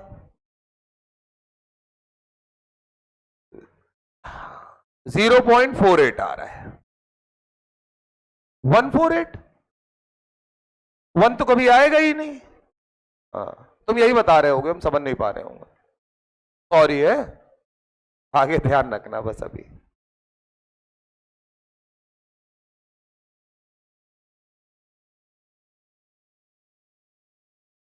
एक तो तुम्हारी समस्या क्या मालूम, तुम हम ही से अपना ईगो लड़ाए हो, साले तुम्हें पेपर से लड़ाना है। सवाल हम लगभग करा दे रहे, थोड़ा थोड़ा। अच्छा एक बात समझ में आना, अब इतना तय है कि हमको वो वाला फार्मूला याद होना चाहिए। कौन सा वाला, डी वाला, क्योंकि उससे क्या होता है हम आराम से मॉलिक्यूलर वेट बाई 2 करके कर लेंगे। इस सवाल में कंफ्यूजन केवल एक बात का है साहब, जो बहुत अच्छे से क्लियर किए कि सर हम कब थ्योरेटिकल माने कब ऑब्जर्व माने। सीधा फंडा है, ऑब्जर्व मतलब मिक्सचर की बात हो रही है, थ्योरेटिकल का मतलब इनिशियल क्वांटिटी यानी रिएक्टेंट की बात हो रही है। क्लियर है? अगला सवाल साहब, रिएक्शन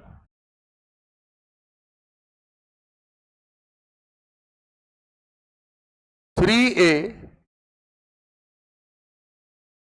gives 4B प्लस सी, और आपको लिखा है degree of dissociation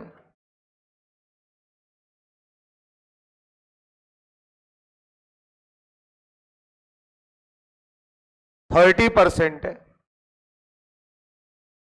then find out capital D upon small d. Then find out capital D upon small d.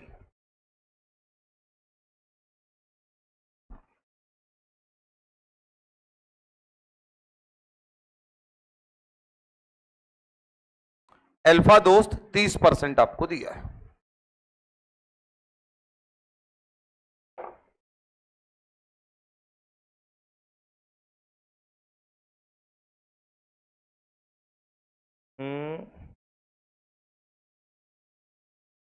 गलत है बेटा,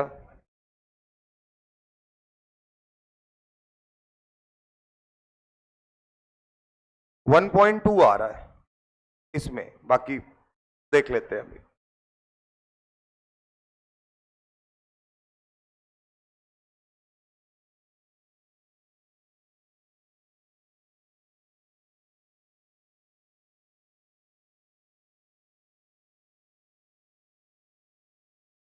यह एक समस्या है ना, हमने स्टाइकियोमेट्रिक कोफिशिएंट दोनों तरफ बदल दिए हैं सर।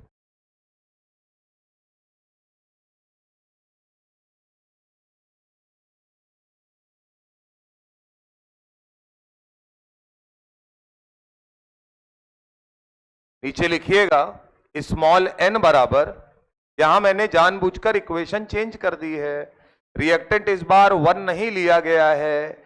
लिखिए स्मॉल n बराबर स्टाइकियोमेट्रिक कोफिशिएंट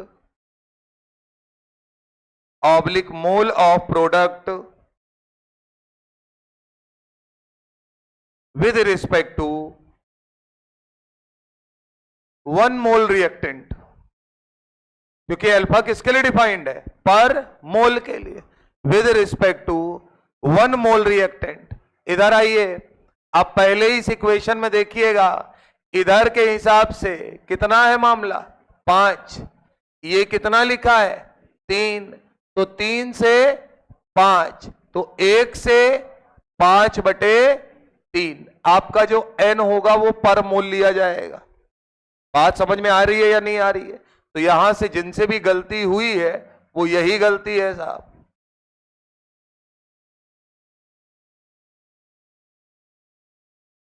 अब बाकी मामला सबको पता है, अल्फा बराबर d minus small D n-1।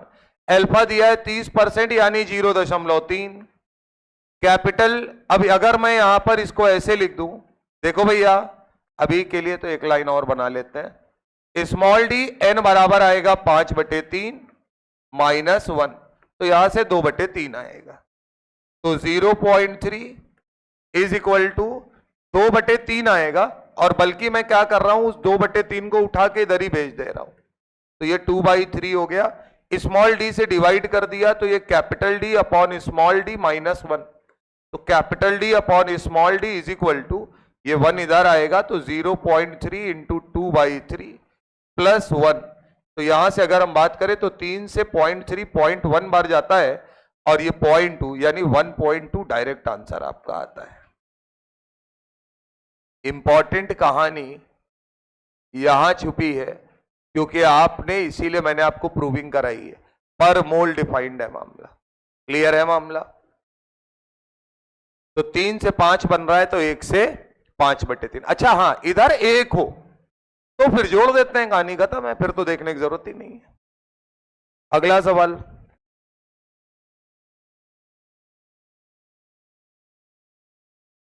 हटाएं साहब।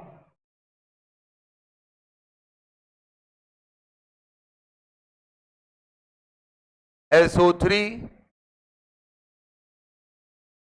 gives SO2 plus half O2 is in equilibrium at 627 degrees Celsius and 1 atm pressure, 1 atm pressure, if density of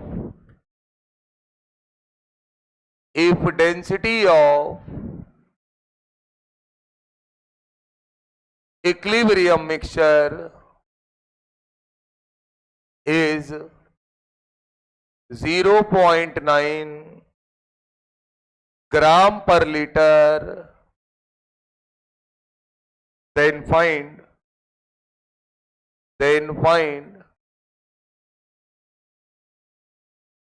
degree of dissociation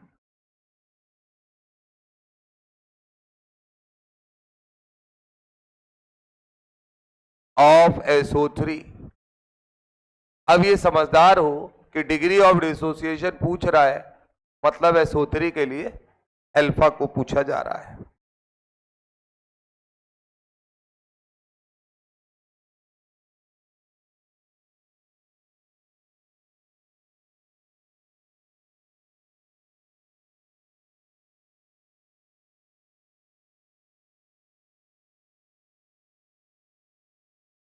हमको यह देखना है कि कितने लोगों के पास आंखें हैं, बटन नहीं है।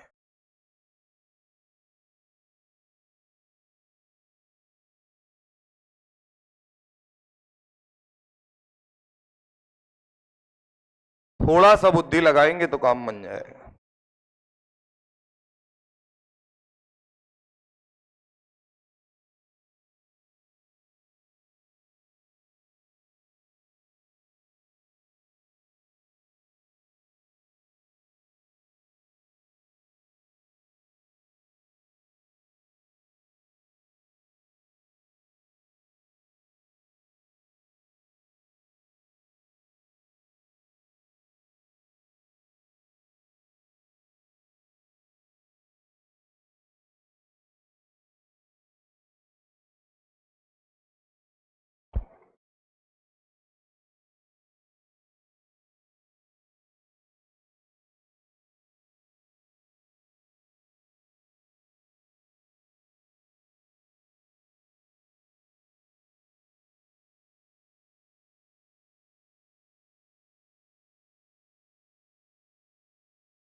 आंसर निकालिएगा सर, फर्जी बकवास मत करिएगा।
क्या ये बात तय है कि हमारे पास जो इक्वेशन है SO3 से SO2 प्लस हाफ O2 बन रहा है।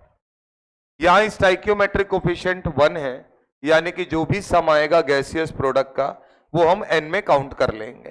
तो मेरे हिसाब से आप सब समझदार है, n बराबर 1 + 1/2, यानी कि आप क्या कंसीडर करके चलेंगे, 3/2। क्लियर है मामला। अब सर एक बात बताइएगा, अगर हमको इसके लिए अल्फा निकालना है यानी डिग्री ऑफ डिसोसिएशन, तो क्या अल्फा का फॉर्मूला मॉलिक्यूलर वेट के टर्म में हम लोगों ने क्या पढ़ रखा है, m theoretical minus m observed divided by m observed n - 1। क्या यह बात तय है कि थ्योरेटिकल मॉलिक्यूलर वेट mth, वो तो हम SO3 को देख के बता देंगे, वो तो रिएक्टेंट का होता है। तो सल्फर का 32 और ऑक्सीजन का 16, यानी 16 तिहाई 48 और 32 80। इसमें कहीं कोई समस्या नहीं है। अब लेकिन अगर अल्फा निकालना है तो असली लड़ाई कहां फंसी है, m ऑब्जर्व के लिए। क्या साहब यहां हमको डेंसिटी लिखी है, क्या लिखा है यहां, वेपर डेंसिटी थोड़ी लिखी है, क्या लिखा है, डेंसिटी लिखा रहने दो। तो क्या मैं ये बोल सकता हूं कि एट इक्विलिब्रियम या इक्विलिब्रियम मिक्सचर के लिए पीवी बराबर एनआरटी तो कभी भी लगा सकते हैं ना साहब। तो इसका मतलब मैं बोलूंगा पीवी बराबर एन आर टी, जहां पर एन जो है वो किसके मोल को रिप्रेजेंट करेगा, मिक्सचर के। वॉल्यूम किसको रिप्रेजेंट करेगा, मिक्सचर को। और क्या इन्होंने जो प्रेशर रेशर दे रखा है सब मिक्सचर का ही होगा। तो मैं इसको अगर दोबारा लिखूं तो वॉल्यूम ऑफ द मिक्सचर, और मोल को अगर मैं लिखूं तो क्या, weight of the mixture divided by molecular weight of mixture R into T. क्या sir, P into molecular weight of the mixture को ही क्या हम लोग m ऑब्जर्व बोलते हैं, बोलो सही sir, m observe molecular weight of the mixture को ही तो बोल रहे हैं सर। तो हमने m ऑब्जर्व लिख दिया। यहां पर अगर मैं लिखूंगा W यानी wait of mixture divided by volume of mixture और इंटू R इंटू टी, तो क्या ये W/V हमें डेंसिटी ऑफ द मिक्सचर के बारे में बताएगा। तो इसका मतलब density of mixture R into T pressure multiply by observe molecular weight. उठाकर वैल्यूज रखिए, प्रेशर की जगह 1 atm, मॉलिक्यूलर वेट ऑब्जर्व निकालना है, डेंसिटी ऑफ द मिक्सचर हमको दिया है 0.9 ग्राम पर लीटर, आर का वैल्यू हमको रखना पड़ेगा 0.082 रख लो। टेम्परेचर की अगर हम बात करें तो 627 है, केल्विन में रखेंगे यानी 273 जोड़ के यानी इंटू 900। यहां से ऑब्जर्व मॉलिक्यूलर वेट सभी लोग निकालें अपने हाथ से, देखें नहीं सर, वरना जितनी मेहनत की है दोस्त सब खराब। भाई कभी भी डेंसिटी मिल जाएगी, वॉल्यूम मिल जाएगा, मोल्स मिल जाएंगे, तो पीवी बराबर एनआरटी से तो कंपेयर कर ही सकते हैं। अरे टाइमर,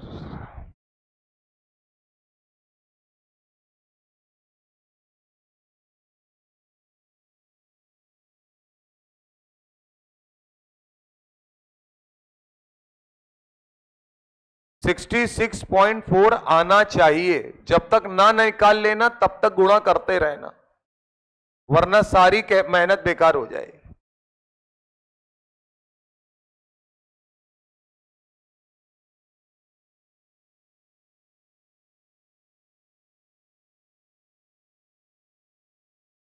बंद हो जाएगा, आ नहीं पाएगा ये, आ पाएगा बोलो, ये वाला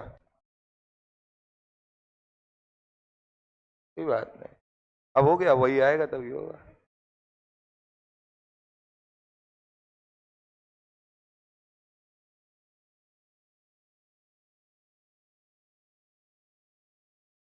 इसके लिए नौकर रखे हुए हैं ना घर में हमने, तो हमको पता नहीं है खेल तमाशा।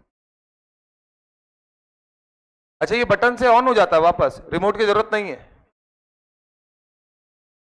तुम क्या बता रहे हो, तो लौंडा बता रहा है हमारा, तुमको कहाँ मालूम, आज तक तुम कभी बटन किए हो। फर्जी क्रेडिट ना लेने आना। यहां तुरंत है, वो वाला हिसाब नहीं कि जैसे ये हो गया, जैसे तुम बोलते हो कोई चीज समझ में आया आया, अब आगे चले, बढ़ो आगे, और बिल्कुल आगे निकल जाना, और पीछे मुड़ के देखे कोई नहीं है, क्योंकि सब कह रहे हैं कि अब हम इसके आगे नहीं जा पाएंगे। आया, उठा के रखो सर और आंसर निकाल के दिखाओ।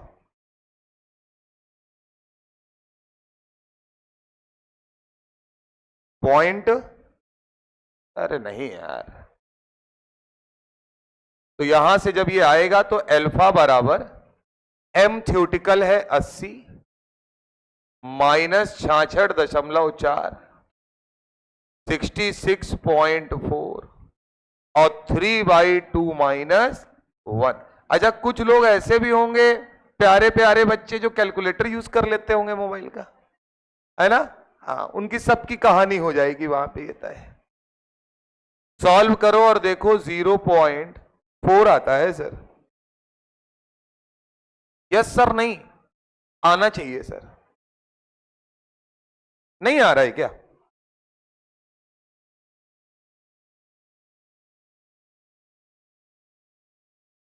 गुणा करो सर, मतलब मजाक वाली बात अपनी जगह अलग है, गुणा करिए सर, वरना बेटा नहीं निकलेगा। फिर तुम्हारा मतलब बात समझो, एक वो लड़का जो कोचिंग नहीं आ रहा है, जो रूम पे बैठ के पढ़ रहा है, मैं बहुत क्लियर बात बता रहा हूं, ऑनलाइन और ऑफलाइन के बीच का डिफरेंस है सर।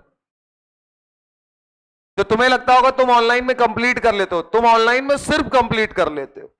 कंप्लीट करने के लिए थोड़ी क्लास आते हो, सीखने के लिए आते हो कुछ।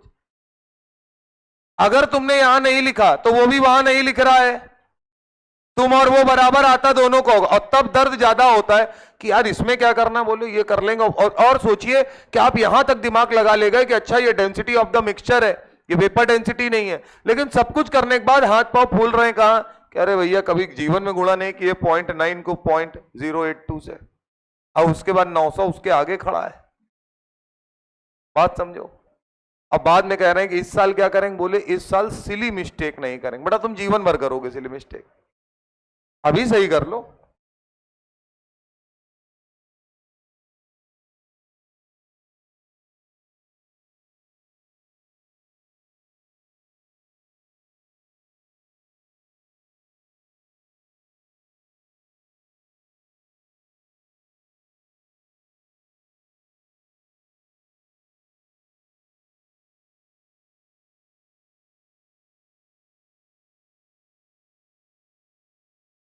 यहां तक किसी प्रकार की कोई दिक्कत नहीं होनी चाहिए। ओके सर, आइए सर एक बेहतरीन सवाल करते हैं। उतार लिया है ना सभी ने? थक गए होगे ना तुम? अभी हमारी बैटरी चार्ज है। द डिग्री ऑफ, ये वाला सवाल करो, फिर एक बहुत बढ़िया चीज खिलाएंगे तुमको आज, कसम से, मजाक नहीं कर रहे हैं।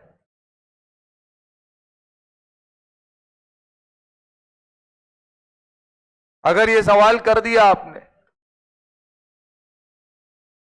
तो एक बेहतरीन चीज खिलाएंगे हम आपको, सभी को देंगे आज। ऐसा भी नहीं है, मतलब मैक्सिमम लोग जो जो कर लेंगे। बाकी तो मेरा रिकॉर्ड जानते हो यार, जो बोला है मैंने दिया है साहब, लेकिन तुम साले भिखारी हो, तुमको और चाहिए। आवाज में कहते सर आप हमें भिखारी कह दे रहे हैं, अबे तुम्हारा ईमान जगा रहे भैया। तुम बोलो अंदर से कि मैं नहीं हूं, मैं राजा बनूंगा आगे चल के, लेकिन तुम नहीं मान रहे हो। और याद रखना सर, आज का चांद जरूर देखना, मजाक नहीं कर रहे हैं, इसलिए देखना कि कभी कोई तुम्हारे लिए भी देखे। कब तक ऐसे आवारा बन के टहलोगे रोडों में? अब बहुत से तो उसी की यादों में खो गए हैं, और वो किसी और की यादों में है। ये मेन प्रॉब्लम है। ये सब मत करो, ताली आली मत बजाओ, इसमें लग रहा है तुम्हारा दर्द ही निकलेगा। हमारा क्या है, कैलकुलेट डेंसिटी ऑफ इक्विलिब्रियम।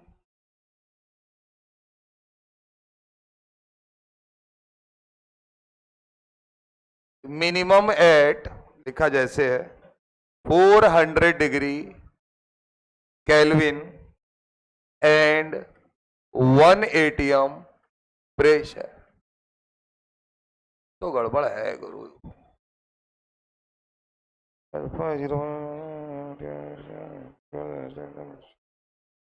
नहीं मिक्सचर है।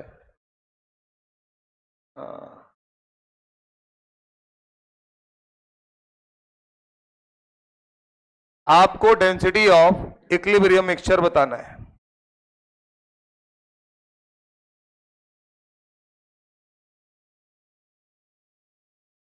तुम समझे नहीं, सवाल को उल्टा कर दिया है, नहीं समझे। अबे साले पिछली बार क्या दिया हुआ था, डेंसिटी ऑफ मिक्सचर यानी इक्विलिब्रियम मिक्सचर था।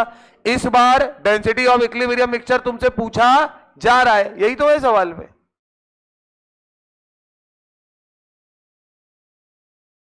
इनको देखो तो पल्ले ही नहीं पड़ रहा है भाई ना। कहा समझ गए तुम, समझ गए।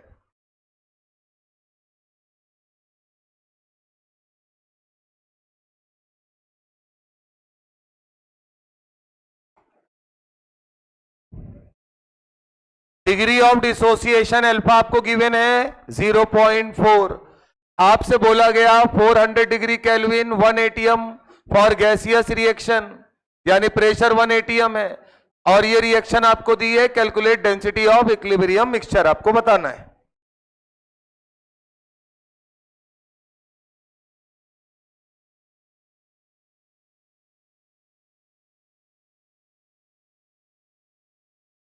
अच्छा ये बता दो, क्या तुम्हारे पास मॉलिक्यूलर वेट वाला फॉर्मूला है?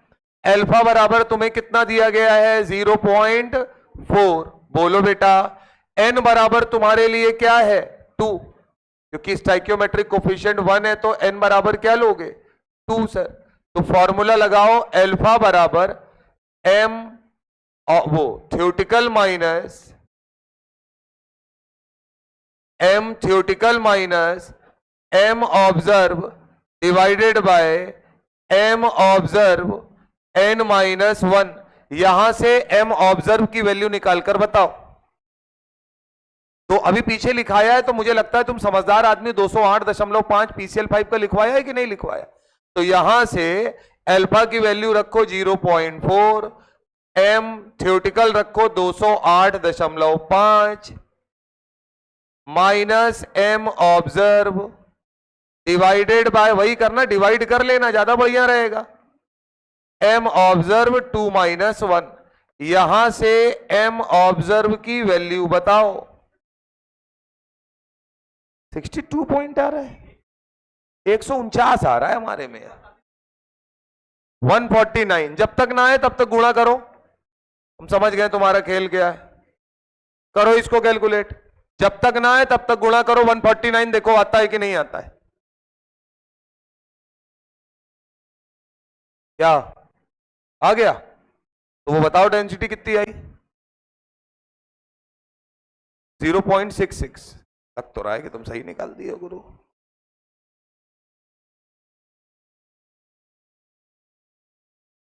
फोर 4.53 आ रही है यार।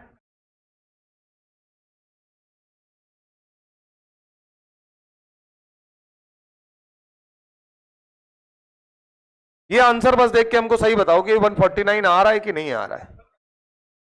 अरे मतलब वही अप्रोक्सीमेट मान लेना, कोई दिक्कत नहीं है। और फार्मूला अब तुमको याद होना चाहिए सर। पीछे देखो पीवी बराबर एनआरटी लगाया था, इधर देखो बे ये सब हम तुम्हें पढ़ा चुके हैं। यहां से अगर हम बात करें तो क्या पीएम बराबर डीआरटी है या नहीं है? अरे बोलो भैया।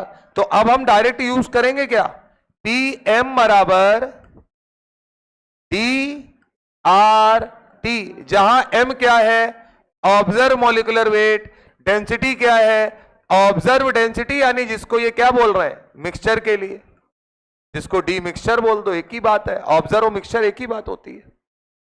तो यहां से अगर रखेंगे तो प्रेशर रखेंगे 1 atm, मॉलिक्यूलर वेट ऑब्जर्व आया 149, डी मिक्सचर निकालना है, आर का वैल्यू 0.0821 रखना पड़ेगा, और टेम्परेचर है 400।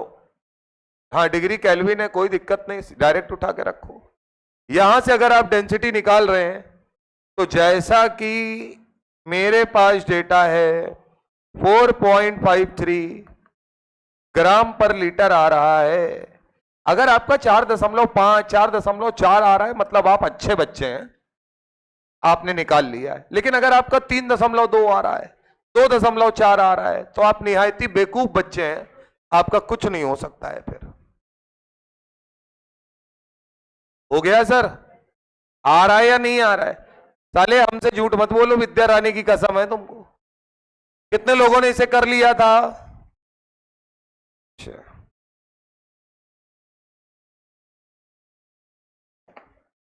कुछ नहीं देंगे, अपनी बेस्ट विशेष देंगे तुमको, और क्या देंगे यार। जहां बोले कुछ देंगे तुरंत तैयार हो जाते हो। तो सर यहां तक हम लोगों ने केमिकल इक्विलिब्रियम का 70% पोर्शन कंप्लीट कर लिया है। अब मामला केवल क्या बचा है सर? लीच एटलियर प्रिंसिपल और इफेक्ट ऑफ टेम्परेचर। टेम्परेचर का इंपैक्ट क्या पड़ता है वो भी हमको पढ़ना है। तो कल की क्लास में यही दोनों चीजें पढ़ाई जाएंगी। आप थोड़ा सा एनसीईआरटी से देखकर आइएगा। बात समझ में आ रही है कि नहीं? Change in Gibbs free energy का भी एक फैक्टर है, वो भी पढ़ाना है सर। तो बस ये मामला कल 2 बार क्लास होगा। कल की टाइमिंग वैसे जहां तक है कि जो शेड्यूल होगा वो आ जाएगा, तो टाइम ठीक ठाक मिलेगा, काम बन जाएगा, कोई दिक्कत वाली बात नहीं है।